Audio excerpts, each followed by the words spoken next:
Latest news पाने के लिए हमारे चैनल को सब्सक्राइब करें। उसके बाजू में नजर आएगा बेल आइकन, उस पर क्लिक करें। उसके साथ ही ऑल पर भी जरूर क्लिक करें, तभी आपको हमारी लेटेस्ट न्यूज सबसे पहले देखने को मिलेगी। मैं हूं अजीम खान और आप देख रहे हैं रियल न्यूज 1। दोस्तों, एक बार फिर एनआरसी का जीन सियासत की बोतल से बाहर निकल आया है। दोस्तों, ये तो सभी को पता है कि कुछ दिनों पहले तक पूरे देश में एनआरसी सीएए के खिलाफ आंदोलन चल रहे थे, धरने हो रहे थे। पूरा देश इस कानून के खिलाफ ही लड़ रहा था। मगर जैसे ही देश में कोरोना आया, इस आंदोलन को स्थगित कर दिया गया और अब फिर एक बार इसकी चर्चा शुरू हो गई है। खबर यह है कि केंद्र सरकार इस कानून के नियम तैयार कर रही है। गृह मंत्रालय ने एक आरटीआई के जवाब में यह जानकारी दी है कि पिछले वर्ष 2019 को दोनों सदनों में नागरिकता संशोधन विधेयक पास कर लिया गया था और उसके अगले दिन यानी 12 दिसंबर को राष्ट्रपति ने अपने हस्ताक्षर करके इसे अंतिम स्वीकृति दे दी थी। लेकिन अभी तक इसके नियम तैयार नहीं हुए हैं, जिसके कारण ये अमल में नहीं आया है।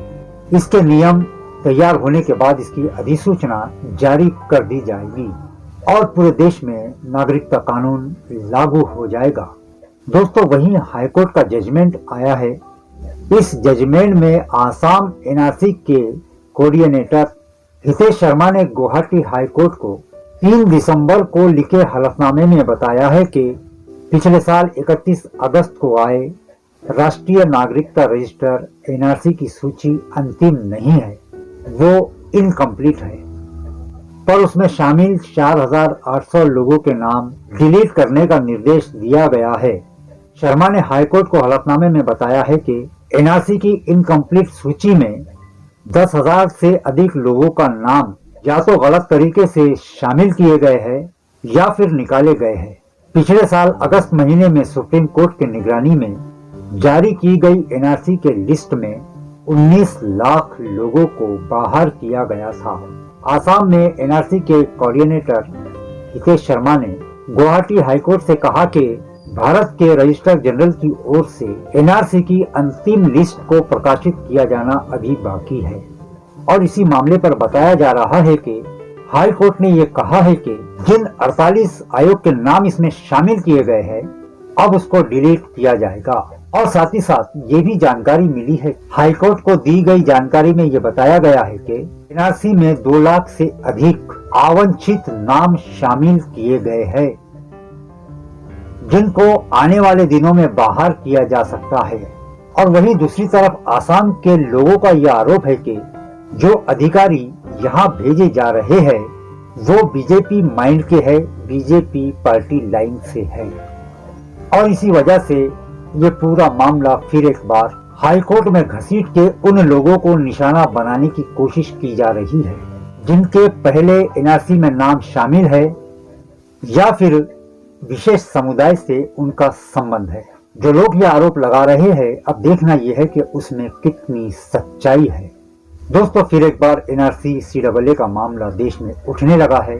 भाजपा ने जो संकेत दी है उसके मुताबिक जनवरी तक यह कानून देश में लागू किया जा सकता है। आइए बढ़ते हैं दूसरी खबर की तरफ। देश में इन दिनों किसान आंदोलन जोरों पर है। ऐसी सर्द रातों में देश का अन्नदाता रास्तों पर बैठकर कृषि कानून के खिलाफ धरना दे रहा है, आंदोलन कर रहा है। आज पूरा देश किसानों के आंदोलन में शामिल हो रहा है। वहीं फिल्म स्टार धर्मेंद्र भी इस आंदोलन के समर्थन में आ गए हैं और वहीं देश की राजनीतिक पार्टियां भी इस आंदोलन के समर्थन में पूरी तरह से खुलकर सामने आ गई है। लोग अपने अपने लेवल पर इस आंदोलन का समर्थन कर रहे हैं। जिससे जैसा बन रहा है वो अपनी तरफ से पूरा योगदान इस आंदोलन में कर रहा है। जिस तरह से एनआरसी के समय सिखों ने मुस्लिमों को लंगर बनाकर खिलाया था, उसी तरह से मुस्लिम भी इस बार पूरी तरह से लंगर बनाकर के अपने सिख भाइयों को खिला रहे हैं। ये भी एक मंजर देखने को उस आंदोलन में मिल रहा है। डॉक्टर्स की टीम भी वहां पर पहुंच चुकी है, वो भी अपने लेवल पर वहां पर काम कर रही है।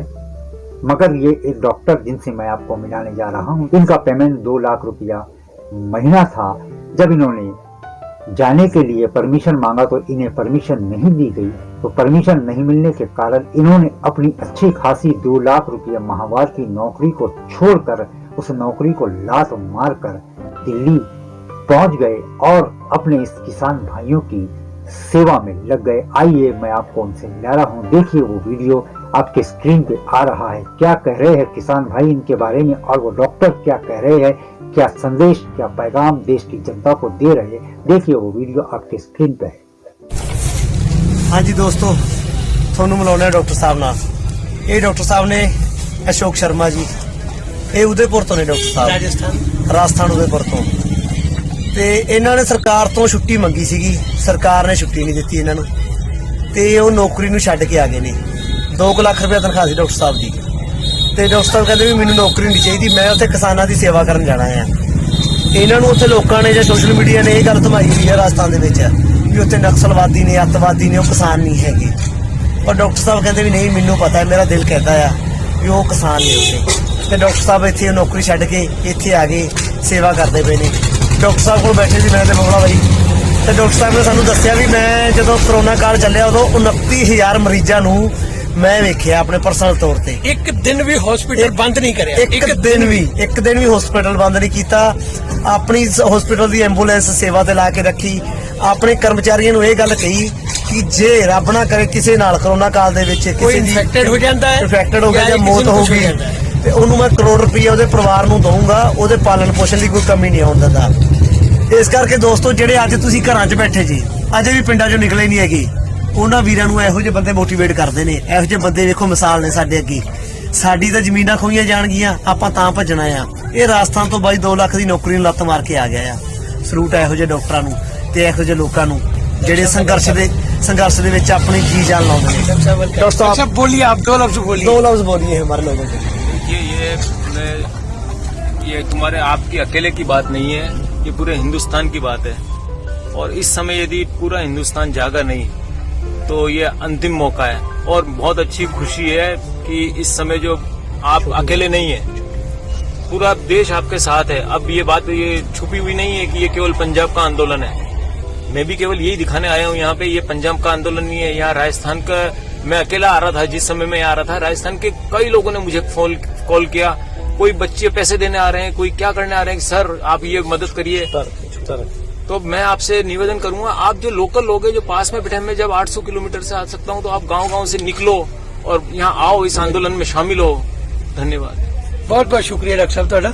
दोस्तों, देखा आपने वीडियो, कैसे वो डॉक्टर कितनी दूर से अपनी सब कुछ छोड़कर, नौकरियों को छोड़ करके किसान की सेवा के लिए वहां पर पहुंचे और किसानों की सेवा कर रहे हैं।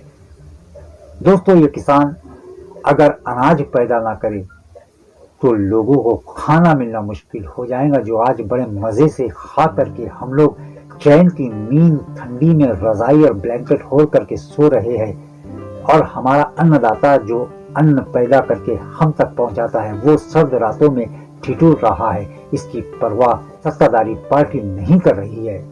ये बीजेपी को नजर नहीं आ रहा है, मोदी सरकार इस ओर ध्यान नहीं दे रही है, लेकिन वो अन्नदाता रास्ते पर डटा हुआ है, हलने का नाम नहीं ले रहा है। आज करो या मरो की पोजीशन में अन्नदाता पहुंच चुका है। दोस्तों, अगर आप भी किसान आंदोलन का समर्थन करते हैं तो इस वीडियो को ज्यादा से ज्यादा शेयर कीजिए और साथ ही साथ वीडियो को लाइक कीजिए।